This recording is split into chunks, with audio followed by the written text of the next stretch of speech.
Invece si potrebbe pensare in On the other ipotesi hand, che una we must consider the possibility that some intelligent forms of life from outer space have great interest in finding out what is going on our military bases, and we all know that Aviano is one of the most important NATO bases throughout Europe.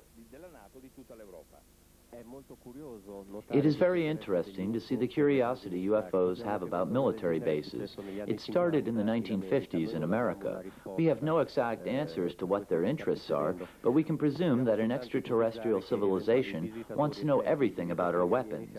They are trying to find out how aggressive our race could be. You have to keep tabs on the primitives in the neighborhood, but only close tabs on those primitives who show signs of being able to bother you. Remember, we spent $750 billion on things military last year. We Earthlings would have fed all those children and a lot more. So I think aliens have reason to be concerned about the attitudes of Earthlings. Remember, World War II, we Earthlings killed roughly 50 million of our own kind. We destroyed 1,700 cities. Have we learned a lesson? Well, yesterday and the day before and the day before that, 35,000 children died needlessly of preventable starvation and disease. We haven't learned our lesson. An optimist, I think perhaps we can learn, but I also am optimistic about the fact that a truly advanced technological civilization should be sociologically advanced. Either you learn to live at peace with your neighbors or you get killed. If they're coming here, they didn't get killed, they may have learned the secret. So I'm an optimist.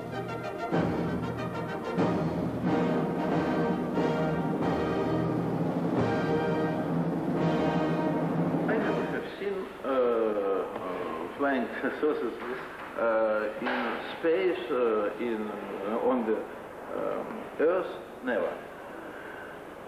But, and I am meeting American astronauts every year because we have our society, our own society for astronauts and cosmonauts.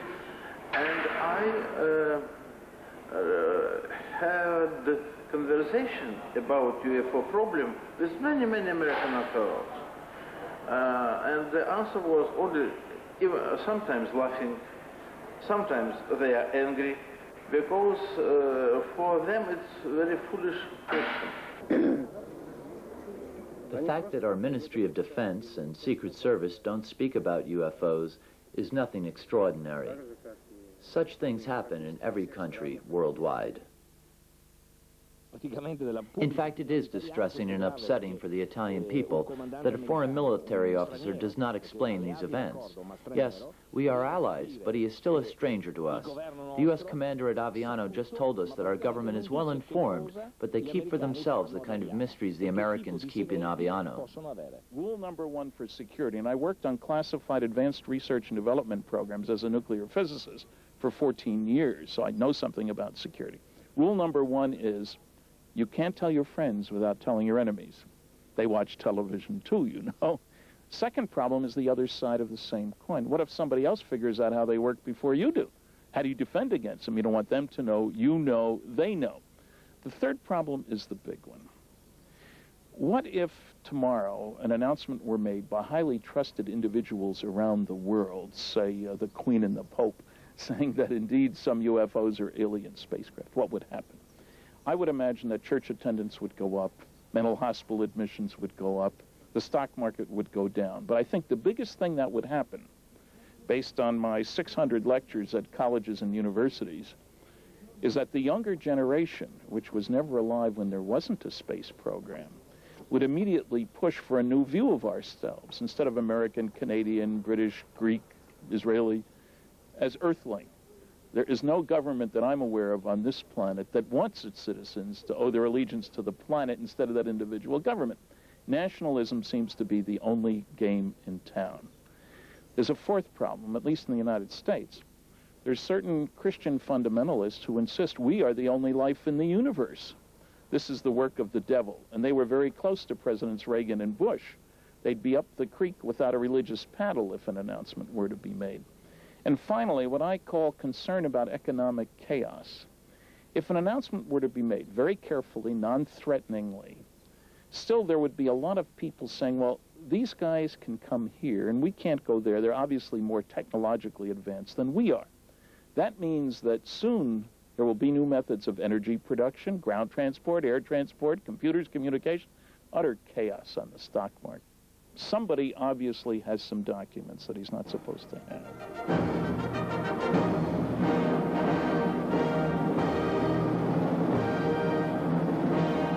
This is typically because we consider like is normal. When I like to speak, I am near to another man, I normally speak with him and I present me. But we haven't done this with dogs or with birds and so on. We come with the monkey. We come, we keep the monkey. We don't present us to the monkey because we are very much more important and strong of the monkey. Then probably these people are like us with the monkey. We are the monkey of these people, probably. Well, I say, and I wish myself to encounter of one of these men, to encounter him, yes? Because I am sure he is weaker than me. He is weaker than me. Maybe he is more technically improved than me. But I am sure he is weaker than me. This is the reason why this man, this man, is not appeared yet today to us. Maybe we are not looking for the answers in the right direction. Just suppose that the reasons are much older than we can imagine in our wildest dreams. C'est mon opinion que l'étude du passé, c'est-à-dire dans le domaine des ovnis aussi, pas seulement dans I le think domaine that de by l'histoire studying our générale, history, we can find the answer to current problems and to those facing our future. History is very important for our research because it is obvious that UFOs hadn't just appeared for the first time 50 years ago. We can say for sure that they were there from prehistorical times. En 47 avec l'observation de Kenneth Arnold. Il a commencé dans la préhistoire. Through the centuries, we've been involved with them, and the Keith Arnold encounter in 1947 was just one of them. Secondly, those events are not limited to a special region of the planet. They are worldwide. Studying the history, I found out that the characteristics of the phenomena were exactly the same in the remote past as it appears in the present.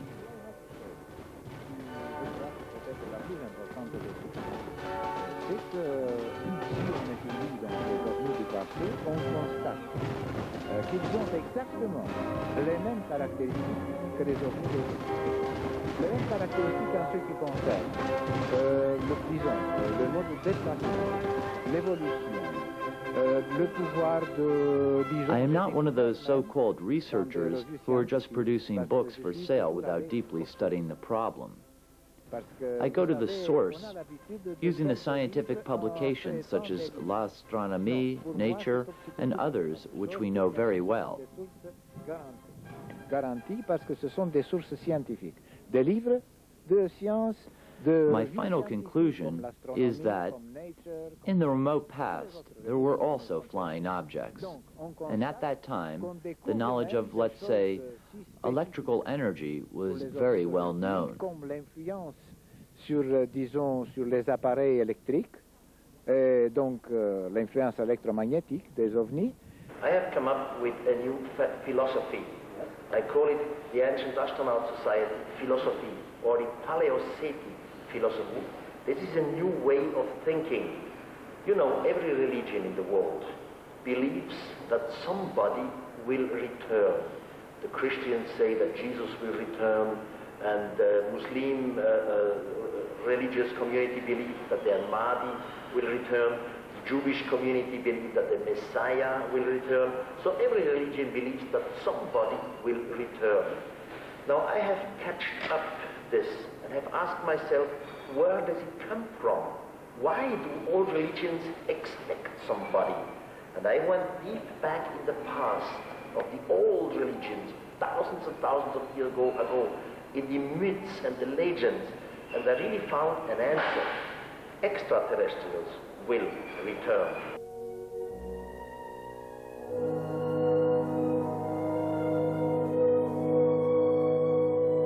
If we consider ancient texts from the Middle East, written by ancient Sumerians, Egyptians, and Hebrews, we could find more than one hint of the special conditions under which our planet lives.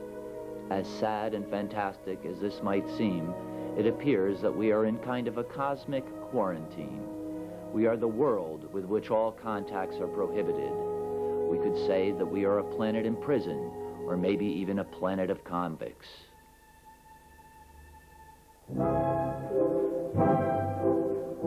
It is believed that our planet has made an error some 4,000 years ago. Since then, the isolation has taken place, and the very top of our political establishment is well aware of the fact. If they reveal their knowledge about UFOs, the historical truth has to be told. Are we prepared for it?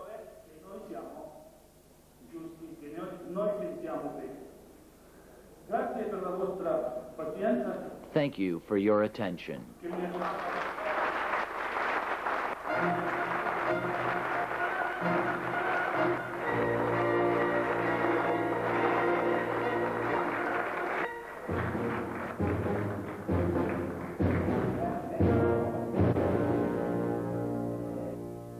Why should extraterrestrials look similar to us? Why should extraterrestrials think similar to us? Why? There are always these questions, why? And I say, I accept these questions, why? But please, ladies and gentlemen, you all must learn again to ask the question, why not?